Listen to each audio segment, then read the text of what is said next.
What if I told you that a Roman emperor once ruled an entire empire, while also ruling his own emotions better than most of us manage to rule our cravings for midnight snacks?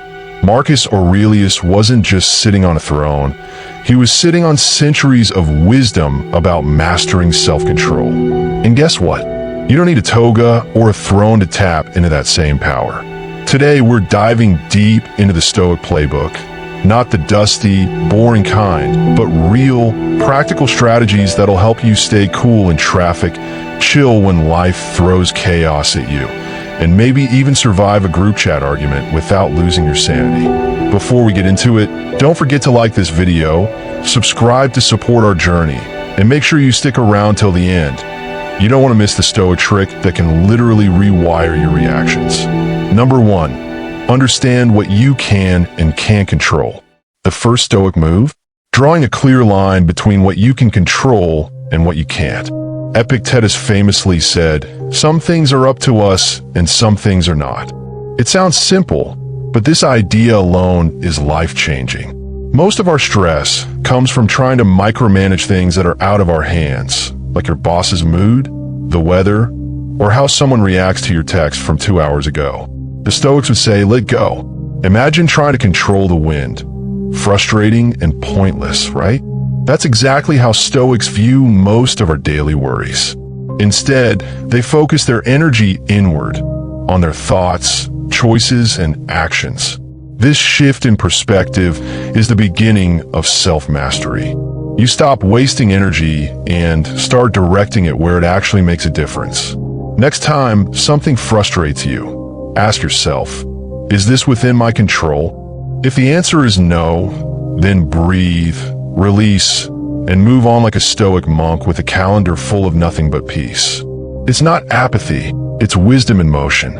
And let's be real, learning to let go of what you can't control also keeps your skin glowing and your sanity intact. Now, who wouldn't want that? Number 2, train yourself with voluntary discomfort. Seneca, the ancient Stoic billionaire, had everything: wealth, power, influence. But guess what he did regularly?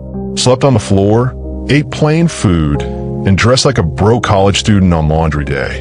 Why? To remind himself that he could endure discomfort and still be okay. This wasn't some ancient version of masochism. It was mental strength training. Voluntary discomfort is like hitting the gym for your soul. When you expose yourself to mild challenges on purpose, real-life chaos doesn't shake you as much. Missed your morning coffee? Boom, you've already faced worse. Got ghosted? You're still standing. No internet? You're basically Seneca now. Try skipping a meal, taking cold showers, or walking instead of driving. These small challenges build self-discipline like compound interest, slow, steady, and incredibly powerful over time. And hey, if anyone asks why you're wearing that ragged hoodie from high school, just say you're embracing Stoic minimalism. Boom! Mystery and mastery, all in one. Number 3, practice negative visualization. This next tactic might sound depressing at first, but stay with me. It's genius.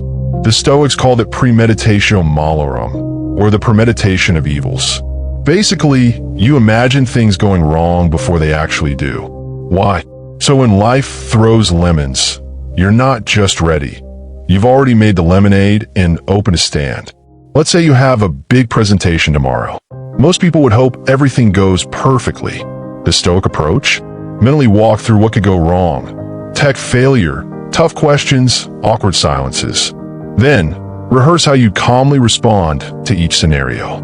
You're not being pessimistic, you're preparing like a champion. This tactic trains your brain to stay calm under pressure. You're less likely to freak out when things don't go as planned, because you already expected it. It's like running fire drills for your emotions. It might sound a bit dark, but ironically, it makes you appreciate things more. When you visualize losing what you have, you stop taking it for granted. That annoying coworker? Suddenly not so bad when you imagine a team meeting without them. Okay, maybe a little bad, but still. Number 4, delay your reactions. One of the most underrated Stoic secrets? The pause. Marcus Aurelius advised, If you are distressed by anything external, the pain is not due to the thing itself, but to your estimate of it. Translation: most drama is self-inflicted, and most of it could be avoided if we just waited 5 seconds before reacting. Self-control doesn't mean becoming an emotionless robot. It means creating space between stimulus and response. That moment of pause, that's where your power lives. It's what separates an angry rant from a calm response, a bad decision from a wise one, and a viral argument from inner peace. When someone cuts you off in traffic, your instinct might be to yell something that would make Marcus Aurelius blush. But wait, breathe, let the moment pass. That's Stoicism in action, not bottling your feelings, but mastering the art of timing. Start small. Next time you feel triggered, count to 5. Or imagine a tiny Roman philosopher sitting on your shoulder, whispering, "Hold the rage, my friend." Funny? Sure. Effective? Absolutely. Number 5. Reflect daily to sharpen your discipline. Every night before bed, Stoics like Seneca would reflect on their day.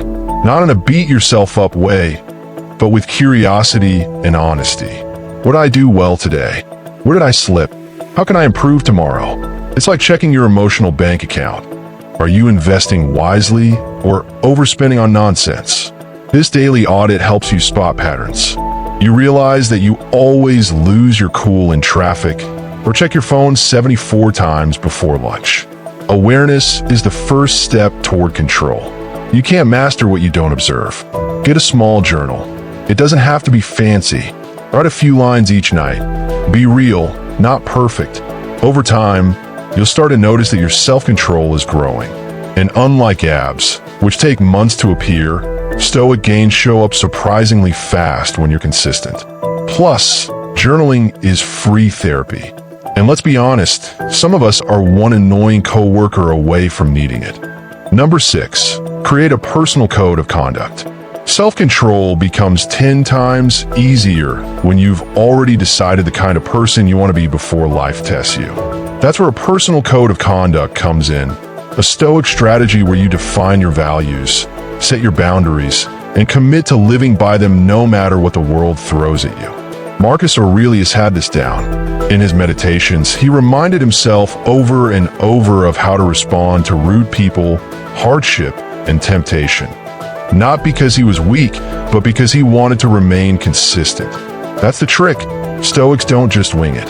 They walk into each day like it's a moral battlefield, and they're wearing mental armor. So what does your code look like? Maybe it's "I won't gossip," or "I won't make decisions while angry," or "I'll always pause before reacting." Write it down. Make it your daily mantra. Tattoo it on your brain, not your arm, unless you really want to. This is your internal compass when things get wild. And trust me, when you've already decided, "I don't yell during arguments," that decision saves you during the heat of the moment when someone says something that makes your blood pressure do backflips. Your code steps in and says, "Relax, we've trained for this." It's like having your wiser self on speed dial. Number 7, guard your attention like a Spartan. Here's an unpopular truth. Most people don't lose self-control because of temptation. They lose it because of distraction. Your attention is your mind's currency, and the Stoics were all about budgeting it wisely. Today's distractions? Infinite scrolls, loud opinions, and dopamine traps that make potato chips look noble. Epictetus said, "You become what you give your attention to." That hits differently when you've just spent 2 hours watching cat videos, followed by a sudden existential crisis. Your focus decides your future. If you can control your attention, you can control your actions. And if you can control your actions, you're basically a modern-day Stoic ninja. Start small. Turn off notifications. Put your phone in another room while you work. Treat your time like it belongs to someone you deeply respect, because it does. Every distraction resisted is a mini workout for your discipline. Also, next time you get bored and your finger automatically hovers over that app, remember Marcus Aurelius didn't build an empire while watching gladiator TikToks. Probably. Number 8, channel emotions into purposeful action. Stoicism doesn't mean pretending emotions don't exist. It means using them wisely. Anger, frustration, anxiety. These emotions aren't enemies. They're signals. A Stoic doesn't run from emotions. They channel them. They turn fire into fuel, discomfort into direction. Let's take anger. The Stoics taught that anger often masks a deeper issue. Fear, insecurity, unmet expectations. So instead of lashing out, a Stoic pauses, investigates, and redirects. Got betrayed? Don't spiral. Learn the lesson, adjust your boundaries, and keep walking. Turn the wound into wisdom. It's the same with fear.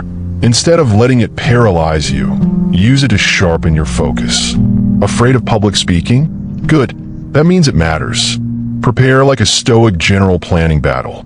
Feel the fear, then walk through it anyway, with calm intention, not blind emotion. And hey, if your emotional storm ever feels too strong, just picture Seneca sitting across from you, sipping tea, raising an eyebrow like, really?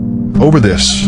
Instant perspective. Number 9. Surround yourself with people who inspire restraint. You can't master self-control if you're constantly surrounded by chaos. The Stoics were picky with their company.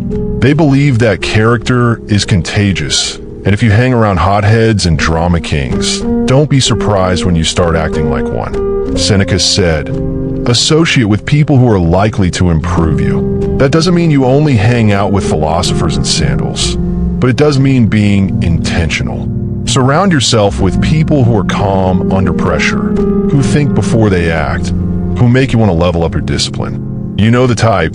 Friends who don't jump to conclusions, mentors who move with purpose, even content creators, like this channel, who speak life into your better self.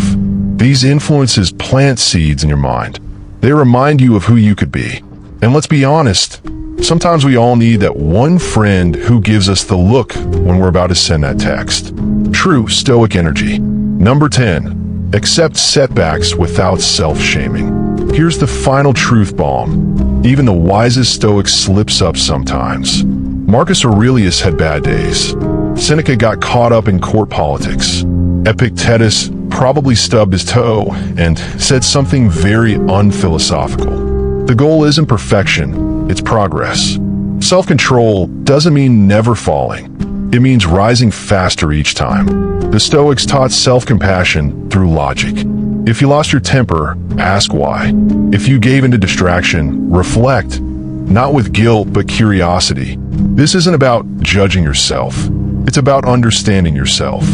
Every slip-up is feedback. Don't waste it. And the worst thing you can do? Shame yourself into quitting. That's not Stoicism. That's ego dressed as discipline. Real strength is saying, okay, I messed up. Now what? Then getting up and trying again, wiser than before.